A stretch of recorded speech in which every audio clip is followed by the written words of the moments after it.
Welcome to Civil War Digital Digest. I'm Will. We're at the Rutherford B. Hayes Presidential Library and Museums. This is a wonderful place to visit.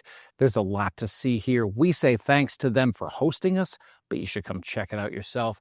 Today we're with collector Mike Fahle. Mike, this is different than normal for us. What's the theme today?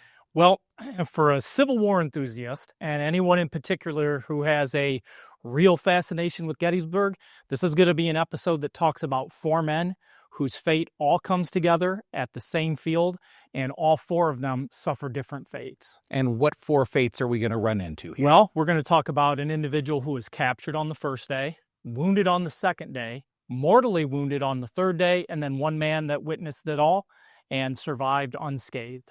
Fantastic. Wow. There's a lot here.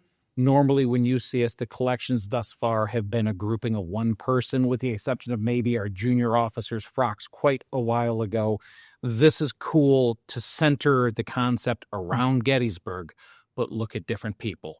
Let's go left to right on the screen. Start me with the grouping over here. Okay, well, there we have a grouping of Wilson W. Fay. He was born in 1837 in New York, but actually lived the bulk of his pre-Civil War life as a youth in Boston. When the war broke out, he went to New York and joined the 95th New York. So why go to New York? I would imagine that the way regiments were filling up in his home state, and also actually being born in New York and probably had visited, maybe had some friends association. The records don't really say why, but he does end up enlisting as a sergeant in the 95th New York, and then actually elevates shortly after to the sergeant major of the 95th New York. And talk to us about his Gettysburg experience. Okay, well, his Gettysburg experience actually starts back in January. For some reason, Colonel Biddle, he has some sort of disciplinary action against Fay. The records don't say why, but he was fined 1 month's pay and was reduced in rank from sergeant major to a private and returned to his original company. On July 1st, 1863, the 95th New York winds up positioned right near the 6th Wisconsin, right at the railroad cut. Whether it's there, whether it's back near where they get repositioned near the seminary, where they make a secondary stand when the Confederates are pushing the position, or even if it's in the retreat through town, it's unknown, but he winds up captured on July 1st of 1863. So what happens? Well, due to the logistics and Lee's hasty retreat, we all know that he paroled a lot of prisoners that were taken there. Fay is actually one of those. So he gets paroled, and then in August of 63, while he's waiting to be properly exchanged, once that occurs, he then resigns from the 95th New York, and he accepts a lieutenancy in the newly forming 56 Massachusetts. Now, the 56 Massachusetts is unique in that it is the first veteran volunteer unit formed by the state of Massachusetts. To enter that regiment, you had to serve at least 9 months in a previous regiment somewhere else. Does he finish the war? Yes, he actually finishes out in the 56 Massachusetts. However, he at first is a lieutenant, but he only stays in rank for about 2 weeks, and he becomes a captain. So for some reason, a theme of my collection is guys who change a lot of rank and guys who use velvet and gold bullion, dead and gold bullion shoulder bars with Smith bars added. So you can see that he has those lieutenant bars that he then augmented to captain's bars by once again putting in Smith inserts. Okay. And where's the war end for him? Well, he actually winds up, obviously, with the 56 Massachusetts. They are in the 9th Corps. They fight throughout the Overland campaign, and then he winds up actually captured again at the Battle of the Crater. And that finishes his time out until he is exchanged in March of 65. Libby for him? No, he actually goes down to the Carolinas. Okay, so we have his war service. Talk to me about the grouping. Okay, well, if you notice, we have his captain's coat. This is probably from, or obviously from, his 56 Massachusetts service. It does have a stamp on the inside of the sleeve in small ink, red ink, W Fay. That ink is starting to eat away a little bit at the cloth, being caustic to the cloth, and also his forage cap. This grouping came out of a family in the South that had no federal connection, And when they brought this to a show, they're like, we have no idea how this is in our family because all of our ancestors were Confederate. I would imagine it was probably taken from him or traded at some time while he was captured. So this might have been what he was captured at the crater. That's correct, yes. Okay. Yep. Where do we move next on the table? So here we have Matthew Hall of the 91st Pennsylvania.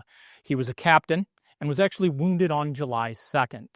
The 91st PA was coming up the Baltimore Pike early morning, and they were moving up, crossed Rock Creek. They were put into position early morning of July 2nd, sort of facing the Culp's Hill area to watch that far right flank of the Army of the Potomac. They were put into line, put into rest, and then in the regimental history, they say a single shot rang out, and a ball mysteriously came out of nowhere, striking him in the arm. So he was taken out of action pretty quickly. Is this jacket bullet struck? This jacket is not bullet struck. I believe this is his replacement coat. There are some photographs out there that I am fairly certain are him. There was an album that had all the officers of the 91st Pennsylvania, all ID'd of the different companies except his. And of course, there's a captain, a photo of a captain that doesn't have an identification. So kind of by reasonable deduction, it's probably him because all the other captains are ID'd. And it is a photo that matches the features of this coat, the very long darts, the unusual split cuff that you can see. I believe it's probably a pre-Overland Campaign 64. Is there other parts to this grouping? No, this is how the coat came. It does have his name inked in the tag in the back, the little hanger tag.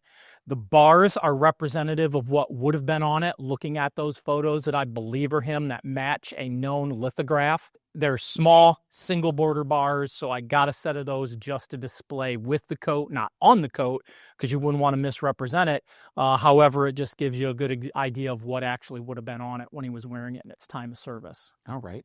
Where do we go next? This is the sword of Major Joshua Palmer of the 66th Ohio. He was actually born in 1829 in New York. He became a dentist pre-war, moved to Ohio, and was practicing in Urbana when the war broke out. He's actually captured during the Shenandoah Valley campaign against Jackson, gets paroled. He misses Antietam in most of the summer of 62, rejoins the regiment in the early months of 1863, and is elevated to the rank of major. So that's where we find him at Chancellorsville and then the Gettysburg campaign. Great. Let's take him. What is his fate at Gettysburg? So the 66 is positioned at the crest of Culp's Hill. On July 3rd, 1863, he was commanding the left wing, and they were given orders to sweep down the slope and clear some Confederate rifle pits and trenches that were harassing the Federal lines. He starts moving down the slope. As he's moving, he is struck in the breast and immediately falls. The men of his former company spring up to his aid. They reach his side, and he has what obviously is a sucking chest wound. They say that he is having trouble breathing, and one of the sergeants of his former company wets a silk handkerchief, places it over the wound, and he's now suddenly able to breathe. And his comment was, "Oh boys, that does me so much good." He's carried to the top of Culp's Hill, where he says, "Stick with them, boys. I'll be back with you soon." He's taken to a 12th Corps Field Hospital, where he dies several days later on July 10th of 1863. Serious wound. Sad ending. That's correct. Talk to me about how we connect the sword to him. So the sword, if you look at it, it's a nice waxed leather belt with the hangers attached to the sword, does have the rattle dent in it. It's a simple Solgren. It's not an expensive sword, definitely something that you'd use in the field. There's a wonderful ink inscription on the inside where it says J.G. Palmer, 66th OVI. It is a Gaylord belt. The maker's stamp is in the interior of it, and it also has some markings. It's missing the belt buckle itself. The belt does have some unusual staining on it, and that was tested, and that tested positive with a field kit of human hemoglobin. There's other jackets that I've actually had tested at universities. One day I want to get a more official test than a field kit, but as of now, that is probably what he was wearing on July 3rd of 1863. One other feature to point out is that if you look at the drops, that leather is melted right in to the loops, and you can tell that those have never been removed at all. There's no creasing, there's no folding, there's no breaking of the dirt, the levels of patina and grime that have built up on that. That sword hasn't been off that belt since its time of use. So we have captured, we have wounded, we have mortally wounded and died of his wounds. That's correct. Who's left? Well, here we have Albert Tyler. He was actually a lawyer pre-war, and he enlisted in the 27th New York, served a little less than a year as a private, and became a lieutenant within the 27th. As a lawyer. Yeah, you would think. Well, I think that law degree did him good, because as soon as he became a lieutenant, he was moved and detached to the 6th Corps 1st Division headquarters. So working as an aide de camp, doing whatever jobs that he was assigned to there. He serves his time, he becomes a captain, and then as he elevates, he eventually is breveted major, but that's later on. To his time at Gettysburg, he is actually still a captain, serving on the staff of the 1st Division 6th Corps. However, he's in the 121st New York. The 27th was only a 2-year regiment. It mustered out that late May, early June of 1863, and he just transferred right over to the 121st. But stayed on staff. So at Gettysburg, he would have been on the 1st Division, 6th Corps staff. His records show he was present, and that is the grouping of his hat, jacket, his vest, his sash. Even though he does survive Gettysburg, he does receive a severe wound at 3rd Winchester. Okay, and talk to me about what's hanging off his kepi. Well, you'll see there is a field-added havelock, and under magnification, it is period correct thread, so that would have been put on him, I would imagine, to keep the sun off of his neck in probably the hours he spent in the saddle, going from the headquarters to the various brigades, regiments, or whatever, delivering orders. Vest is heavily used, the sash, really sun-bleached. Well, you brought us so much here. You've brought us 4 men's stories, all with a different ending, all conflicted at Gettysburg. That's correct. As you sit with these men as a group, what thoughts are you left with? Well, it shows a journey of service from a young boy who joins a regiment, somehow gets in trouble, loses his rank, recovers from that, becomes an officer in the formation of a new regiment, and then again twice captured, Gettysburg and Crater. Those are 2 big names to be captured at. You then have another individual who it was a merchant, and he didn't get to really see much of the fight, is that he is wounded within the first probably 20 minutes of him getting onto the field. Would then later go on just to live a simple, humble life, but was very active in Mollis, very active in the GAR. He actually became the Inspector General of Mollis. So he had a pretty fulfilled veteran existence post-war. Then you have an individual who gave all, severe wound to the chest, probably obvious, but saying, "Keep with them, boys, I'll be back with you soon," and then laboring and suffering in a field hospital and finally perishing. Body was brought back to Urbana after Gettysburg. They held a parade. His body laid in state there until it was sent back home to New York to his parents, where he is buried now back in New York.